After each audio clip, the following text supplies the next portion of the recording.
This episode of Capes and Lunatics is brought to you by Tweaked Audio. Get awesome headphones, go to tweakedaudio.com and use the coupon code Southgate to get 30% off, free shipping, and a lifetime warranty. Or you can get there through the link on our website, southgatemediagroup.com. Are you sorry? Are you heartfully sorry for all that you have done? It doesn't matter, because now is the time of your just punishment. Hello, heroes. Welcome to Just Punishments. I'm your host, Charlie, the Professor Esser, and with me, as always, is my skinny rich friend. It's Mozz. Hey, Mozz. Welcome back to One-Eyed Jacks.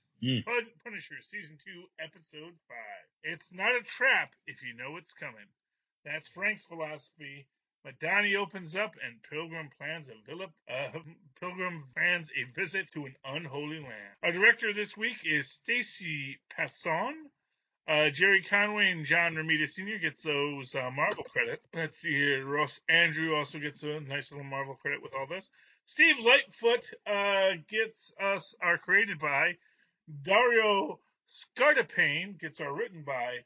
And our executive story editor is Angela Lamanna. And then hardest working unsung lady in show business, or man in show business, Ken Christensen is just a regular story editor, because how can you have an executive story editor without a regular story editor for them to...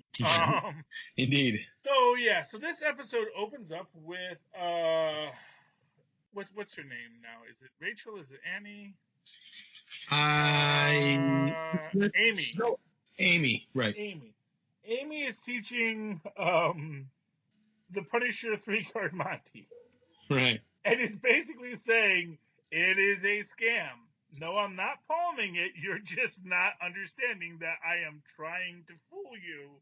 And you know I'm trying to fool you, but you keep on playing because you don't understand the only winning move is don't play the game. Because the deck is stacked against you. Even when you think you found the answer, it's only meant to look that way. Yeah, and that was really cool. I really liked her play on 3-card Monty. The suggestion that there even is some honesty to it, that it's just a sleight of hand and misdirection, not an active palming of the card. Right. I forget if it was in this show or another show where someone was talking about carnival workers, and he always came up and tried to play the games, but then he realized that he wasn't playing the game. The carnival workers were actually playing the game. The game was if they could sucker us out of our money, and we were just part of the game. And we thought we were playing the game. So it reminds me of that a little bit. And as a man who has fallen into that pit, let me tell you, that is some truth there. Coney Island is a dangerous place. Yeah. Pocket full of money. But you might win a bear if they take pity on you. Oh goodness. Eventually. Eventually. Eventually they're like, yeah, it's about $100 of playing. They say, hey, yeah, you won a bear fair and square. Isn't that great? You're a bear winner. Go home, kid. You're making me feel bad.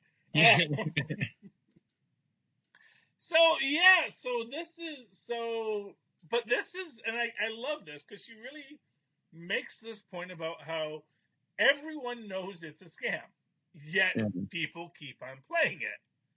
And it's like, it's not even like, it's like, no one isn't like, wow, they don't have 3-card Monty in Vegas, because there are laws against these kinds of things. Right.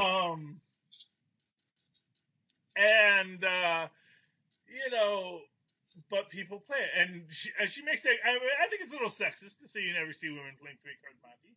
Though to be fair, I don't know if that's true.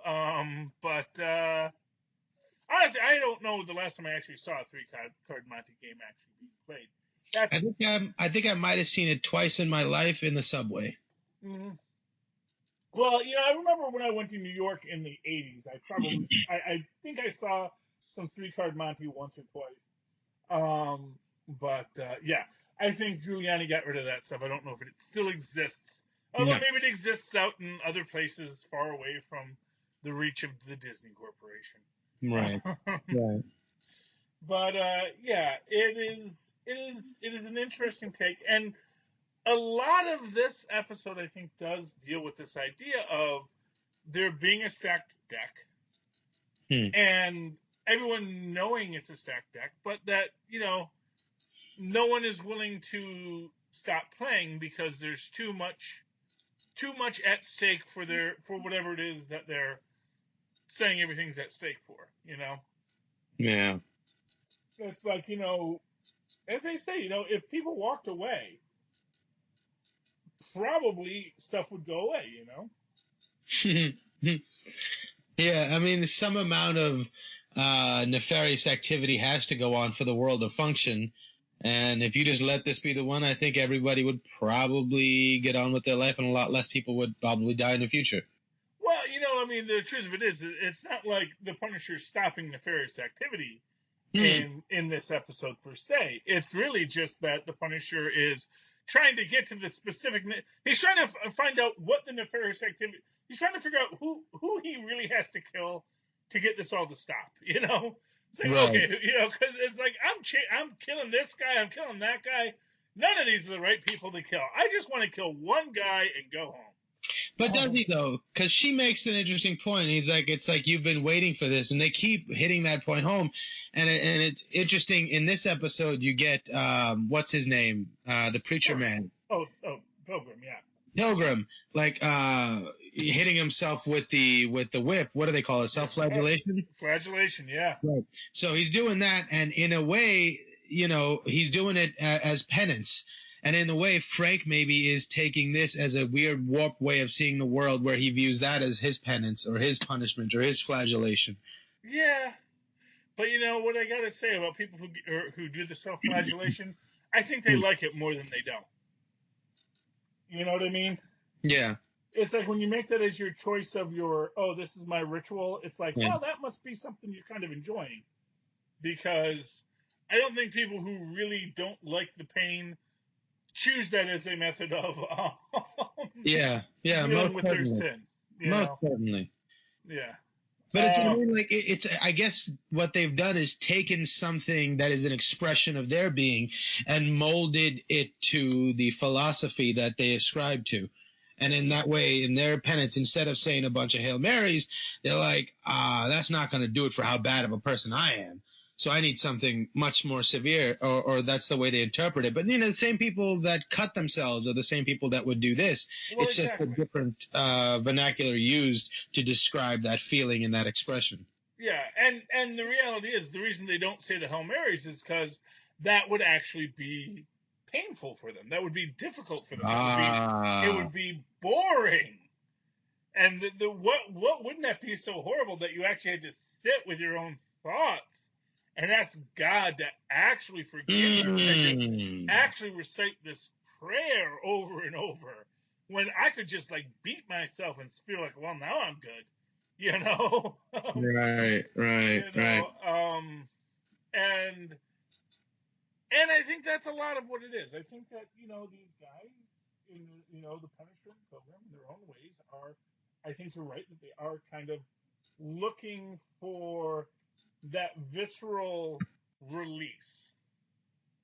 I think I don't think that the Punisher necessarily wants to get beaten up the way he does, but he certainly takes a punch like a champion. Yeah, and he's proud of it. Like when he comes back into the or Madani's apartment, I guess, and he's completely blooded up, and she says, did it go good or did it go really bad? And he just puts his thumbs up and smiles at her like, yeah, look at me. Like a cat who dragged in like a dead bird, Yeah. Man, I tell you never feel more sorry for Turk than in this episode. Because he is like, I am going legit. I'm doing my thing. And suddenly the freaking Punisher walks into me. Well, I mean, I doubt he was actually going legit. That's just what you have to say, I guess. That's what I expect of him. Well, you know what I'll say is I think he's got a good front. Because you need a good front if you want to be. You got to be legit enough to have a front. Exactly. Now, he's still, for, exclusive clientele, like Hogarth, he will show up when she asks. Yeah. But honestly, he's not into crime because he's not a supervillain. He doesn't delight in crime because it's crime. He delights in crime because it's a business and it's a quick and easy way to make money. And Yeah. with the legalization of pot and head shops and things of that nature, this is a quick and easy way for him to make money, Yeah. Doesn't have to, he orders his stuff out of a catalog and it comes right to his location. And, Yeah. the only problem is that all these freaking superheroes keep on coming in and smashing his stuff. Honestly, actually, this was like the nicest thing Punisher did was that he didn't get into a fight at the head shop, Yeah. It's like the guys all came there with their guns and you just, they're going to smash up that head shop. And then it's like, nope. He went to the gym. Yeah. But we get a nice, some nice moments with Pilgrim and his wife here. Yeah, there's interesting stuff going. Like, I don't understand what this family is doing for them. Like, if she's dying, what have they actually done that, for some reason, is the reason Pilgrim feels beholden to them? I don't understand. Well, I mean, the short answer is they're probably covering her medical bills. Oh, so to have gotten her this far. Okay, that's... Exactly. Yeah. And, honestly, that nice big house doesn't pay for itself. And clearly, the man chops wood in his backyard. We don't see him having a day job. Yeah. So basically, he is a retainer for this family, and they have provided him with this really lovely life. Yeah. And all he has to do is every so often he has to go out and take care of business. Yeah, well, But yeah, that's a tough scene where she says, I want you to be the last thing I see. What a, roundabout, clever way of asking him to stay. Man, that's building your argument into a single sentence. God. Well, yeah, because at the end of the day, that is the hardest part of this is that, he does have to go out and she really wishes he could stay. But at the same time, and this is kind of the crux of it, is he may not have the courage to stay. Right. Because that's something so much more painful than anything else. And more to the point, when you talk, like we said, he whips himself because that's easy. Yeah. That is it's basic, it's pain, it's something I know. It's something that isn't overwhelming me the way that actually facing this emotional pain might be. Right. And, all things being equal, he probably could say no to these people on some level or another. Maybe not, maybe so, but at the end of the day, he is making his choices based on what cares for his family and what helps him avoid the pain. Right. The real pain. Because that's the thing. And I think there's actually that's next episode with the school. But okay. These are men who choose the painful life because it's easy. And I think if there's one thing to say about this stuff, when you look at these guys who are having trouble readjusting to life outside or life in the real world, what it seems to be is like that it's hard. They have a hard time adjusting, and the reason why the Punisher is such a wish fulfillment isn't because, I wish I had the power to do this, but because it's a guy who chose something easy. And, not easy in the sense that it's not difficult, but easy in the sense that it doesn't deal with the emotional trauma he's been through. There's a lot of talk right now about Endgame, which we've both seen. Right. And everyone is like, there's a lot of chatter out about people being mean to Thor. And, they make all these jokes about him. But I think and they say, don't they understand that he's going through so much, trauma. But I think the thing that people forget is that actually everyone in Endgame is going through huge amounts of Yeah. trauma. And not for nothing, the one line they always go back to is a line that's said by Rhodey about, do you know what's coursing through my veins? And he says, cheese whiz. Yeah. But meanwhile, Rhodey has actually endured way more trauma than everybody else because Rhodey is the guy who long before the snap already lost his legs. And this is what annoys me about people.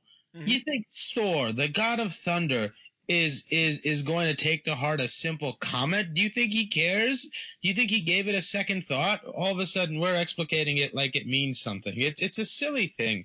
Well, yeah.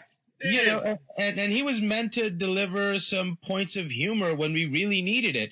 And I think he was an interesting pivoting point in a lot of ways for a lot of the emotional ride of some of these scenes. It gets really emotional, boom, and he sets up there and he delivered them so beautifully because he had to straddle looking sad and feeling sad, but saying the line to give the joke back to everybody because in that moment, I'm sure in their world, everybody needed a laugh also. And if he can give back to the group and make everybody feel a little better, I think that's something that would make him feel like he's doing something too. So, I don't understand all that's, it's well, nonsense. and not for nothing, the character that he most emulates in this is, of course, the character of Volstagg, who is, of course, in his own way based on the character of Falstaff, who is this fat, jovial guy in Shakespeare who is always talking about all of the wars he's fought in.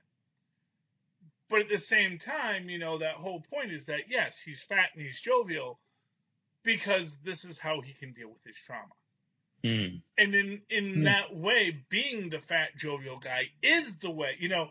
Essentially, when you make a joke about Thor being fat, he says, yes, I'm doing my part. I'm making this horrific situation seem less so. Yeah. And I'm trying to help everyone through. And yeah, it is a nightmare, but it is the way that I'm dealing with that. And I think that in her own way, I think Amy also is a person who is trying to bring humor and perspective to things. And when she's dealing with these people who are clearly, well off the rails, Right. I definitely think that the Punisher is well off the rails, as much as he wants to pretend he's not. Oh yeah. He is. I don't even think he's making any bones about that. I think he's just saying I'm going to do it anyway. Mm-hmm. Yeah. I think he's come to terms with that too. Yeah, but it is just, as I say, it goes back to that 3-card Monty that we have at the opener, the one-eyed Jacks. Yeah, it's interesting because he says, it's a trap. I'm going to go anyway, and he goes, at least if I know it's a trap, I know it's coming. So it's like sort of like knowing that the check hook is coming to, bob under it and counter it, Yeah. But what she's saying with the 3-card Monty is he might be fooling you with that also. Even when I told you how it was done, because I knew you were expecting it to be where I put it somewhere else, Mm-hmm. Yeah. Because you'll never win. And this is, I think, what we get with this is that, as we get the big Punisher fight at the end of this, which is, man, that is, and I gotta say, man, I am like so torn on that final with the final guy with the final fighter at the end, the first fighter and the last fighter. Yeah, Keith Jardine. Yeah, and what they and his face gets totally Toxic Avengered in this, and yeah, it's amazing. I thought it was great because it's like so much of what you see in TV violence is so exaggerated and it never makes sense. And even in this scene, it was a little ridiculous, but it is hyper-violent and stylized in their own way, so it's forgivable. Yeah. But at one point where he finally grabs that weight and starts, I'm like, come on. You know how much damage that would do to somebody? And the next shot they pulled, I was like, that's the kind of damage it would do to somebody. Exactly. Oh my God! But it was well done. I thought it was so good, and a lot of people, like they want to make it look like anybody can take anything, but that was beautiful. I thought it was really cool. Yeah, it was really great. Honestly, my biggest complaint about that whole scene is why did none of the Russians think to grab a barbell and hit Frank Castle with them? Why is Frank Well, the only that's one true. thinking like, oh yeah, I'm going to use any weapon I can get my hands on? I Well, guess. that does speak to sort of the mentality of somebody who's trained to do that versus guys who are just really big and used to having their guns. Yeah, or it could be even that they that they see that as the coward's way because they're being honorable fighting with their fists And because there's they 8 of feel that. them. Yeah, exactly. There's 8 of them. They don't think they have to go. They don't think they have to go that line. Right, But right, right, right. see where that got them. Yeah. It's like fighting fair is all well and good unless the other guy decides not to. And of course, Right. it is a no. It's not like there was rules here, Right. This isn't Marcus of Queensberry here. This is you're in a fight with the Punisher, and I thought it's interesting. This is going to be a theme that we're going to have next episode as well, which is that the Punisher lets the Russian mobster live. Hmm. Though that doesn't last very long because, of course, Pilgrim does what the Punisher doesn't do. Right. That the Pilgrim comes in and ends that whole conversation. And does Billy read the Doctor's notes in this episode? I don't think so. No, it's next episode. Okay, yeah. Because I gotta wonder who KM is for next episode, and I part of me thinks it might be Pilgrim. If we're gonna do a small world storyline here, but or whoever is. Well, they said the name of I guess that's next episode. They say, okay, yeah, but right, sorry. Yeah, no, I mean, yeah, it's hard when you watch these back to back. Yeah. But I mean, these are some great episodes in general, and one thing we do get at the end of this episode is we do see the psychiatrist clearly dealing with her own stuff in opening the window. Yeah, does she have superpowers or what was that wobble at the end? Oh, the wobble was her panic attack. Oh, okay. And I was like, this is a show about superheroes. I haven't seen any superpowers in a minute, so maybe this is something interesting. I was like, oh, maybe not. Yeah, it's definitely but there's this very ritualized way she opens the curtains, and we see that more again next episode. But yeah, I get the feeling that it's definitely an emotional crux. That this is her trauma, and I don't know where her trauma comes from. And she's another one, she's cutting herself, so you see the scars on her hand, on her arm. Mm-hmm. Yeah. Well, I mean. And she's surrounded by strange people because that military guy that's also having weird thoughts that Russo seems to find. Yeah, he finds him. He kind of tracks him down, Yeah.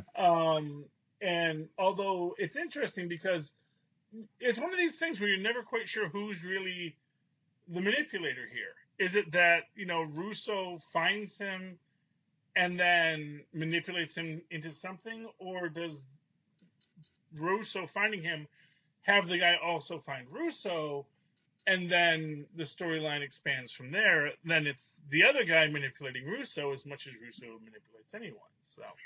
Yeah, that's interesting because this guy did show up to the meeting where, the guy, what's his name? Clint, I think? Curtis. Curtis. He shows up to Curtis's thing where Curtis used to fight with Russo.